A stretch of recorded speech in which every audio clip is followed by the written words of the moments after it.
November 8th, 1906. Odd morning. In working so closely with men, encountering them daily, watching how they behave with each other, and with me, I have to wonder at our differences. We are made to fit together like two halves that combine into a whole. Our minds are supposed to complement each other. Women nurture, men provide. Yet this design of nature dismays me. It seems so flawed. It often seems that we are mismatched as horses and rabbits. If it were meant to be, our togetherness, why is it so difficult? I'm thinking of this today both because of the letter I received from Anushka and because of a chance meeting this morning between myself and that peculiar science fellow who works in the laboratory, the one who asked me to look at his microscope. I felt eyes upon me as I was purchasing a basket of eggs from the lady on Hester. There he was, holding a paper he'd plucked from the Newsy, staring at me from its pages. He had a way of looking at me that seems far too open and familiar to be proper. He greeted me too informally as well. "Fancy meeting you here, Prudence," he said.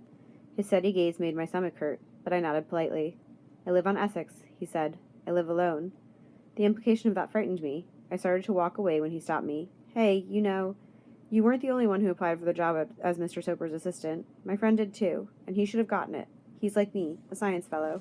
My breath caught in my throat. I hadn't heard about anyone else in our department applying for the job. I wasn't sure he was telling the truth.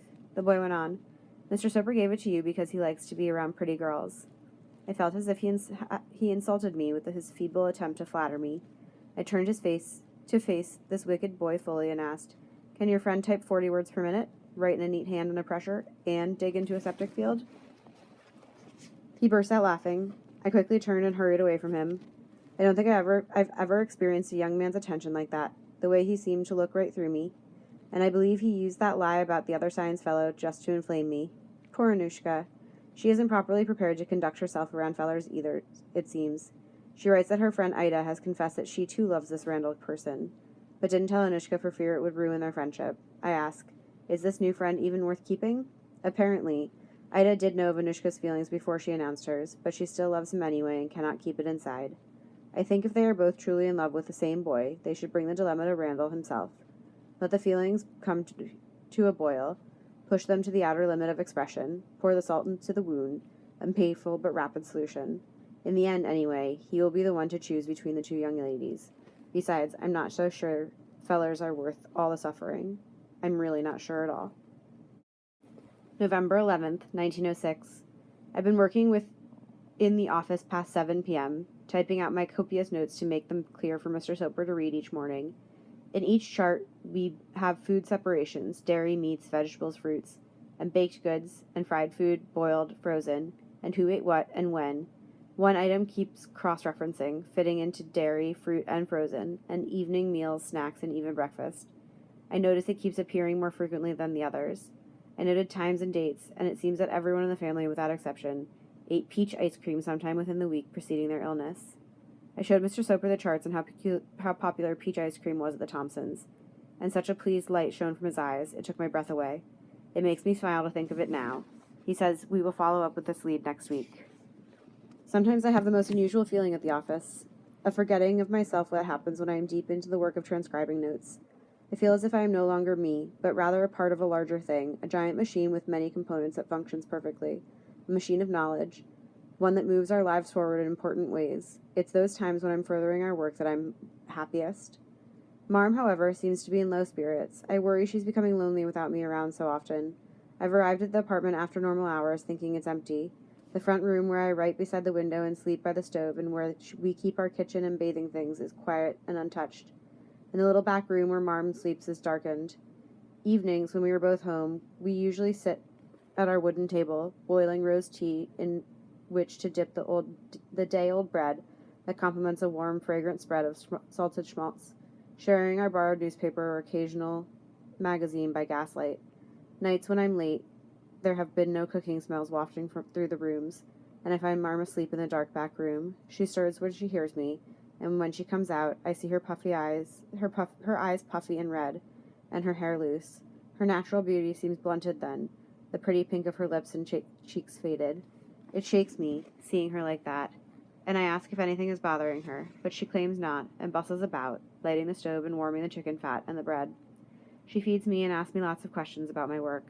She especially asks about Mr. Soper and his behavior towards me, and if she still hears Mrs. Browning's ugly parting words.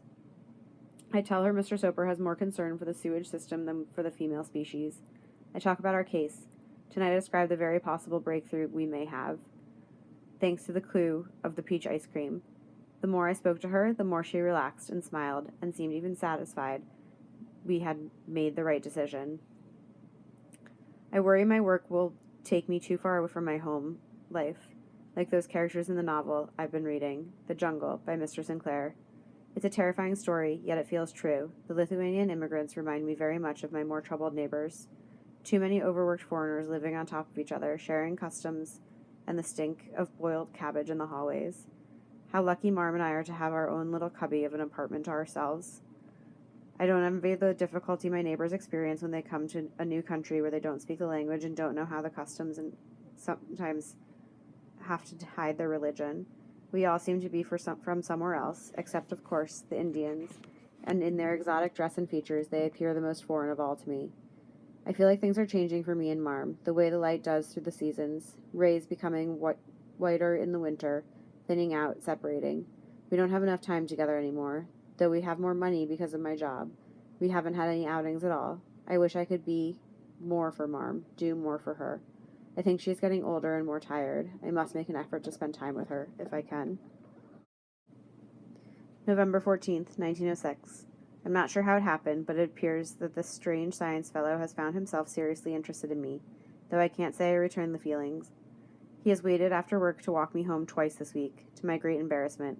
I don't want Mr. Soper to see me associating with him. I don't think my chief likes this boy much. I have turned him down, yet he follows me like a pup. His stare troubles me, and the prospect of his touch is distasteful. I suppose the best I can do is to ignore him, and perhaps he'll leave me be. November 16th, 1906.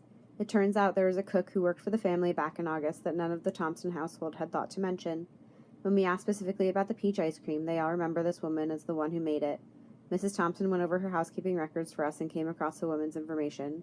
She said her name was Mary Mallon, and describes her as 40-ish, tall, heavy, Irish from Ireland, in perfect health, and not known to have ever had an attack of the typhoid.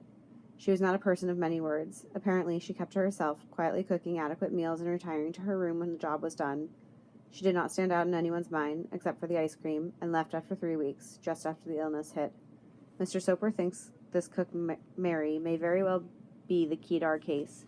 There's one problem. We can't find her. It seems she changed employment bureaus, and the one who hired her out to the Thompson family hasn't heard from her. They sent us over to Mr. Clean Glove's Handy Helpers, but they have not seen her either. The man at Handy Helpers was very forthcoming and gave us a list of residences where she has worked for him in the last 5 years. Mr. Soper wonders if she has taken ill or has left the city, in which case our whole lead may fall apart.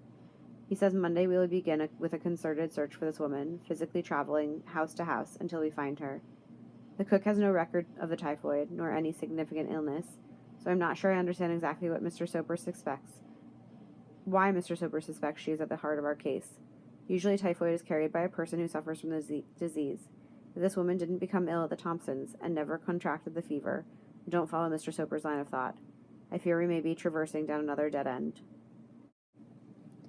November 23rd, 1906. White ribbons snake into my heart as our work progresses. Deathly white ribbons that frighten me.